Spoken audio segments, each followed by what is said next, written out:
Political correctness has begun to manifest in an interesting way on social media. Young people are taking a stance on the people who they do and don't want to support, as well as the companies that they choose to give their money to. And in this episode, I'm going to explain to you how students are cutting ties with companies that find themselves on the bad side of social media. Let's small talk.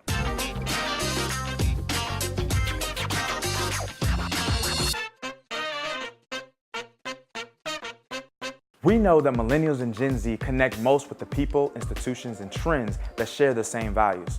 But the question becomes, what about those things that don't share their same values? Well, it's simple. In today's world, they just get canceled. There's a new wave of what's called cancel culture that's spreading all across social media.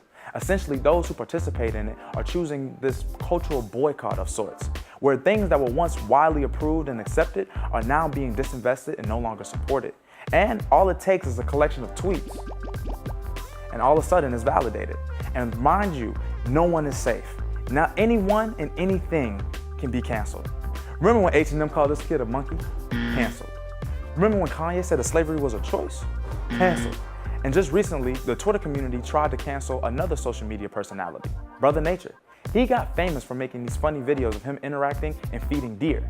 But just recently, a few weeks ago, there were some old tweets of his that emerged of him saying some pretty offensive and hurtful things. We all thought he was going to get canceled too, but he didn't. And then that leads us to think, well, he's still making videos, Kanye's still making music, and H&M is still making millions. And maybe cancel culture hasn't had the same boycotting effect as we would have liked, but I don't think that's the entire point. In a social world where students have little say over what's exposed to them, maybe they're doing this as a form of claiming agency and control. Some also say that there's been a lot of backlash towards cancel culture. People think that it's too toxic, too dismissive, and too arbitrary. Instead of confronting these problematic ideologies and practices as a teaching moment, we've chosen punishment and exile, which doesn't address the true problem at hand. Let's think back to Brother Nature. He tweeted a lot of those offensive things when he was a young teenager. So do we just judge him for that? Or instead, do we use this as a way to spark conversation as to how those things were offensive and then how we can be more mindful as young people on social media? So this serves as a reminder that these videos are used to keep you informed and up to date. And I hope that you use this information as a platform to create small talk with your students. And if you enjoyed this video, please like and share with your colleagues and other teachers and parents. And if you really enjoyed this video, subscribe to our YouTube page. So we'll see you next time on Small Talk with your students.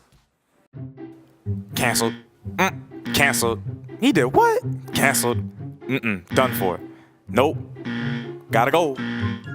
Canceled. Canceled.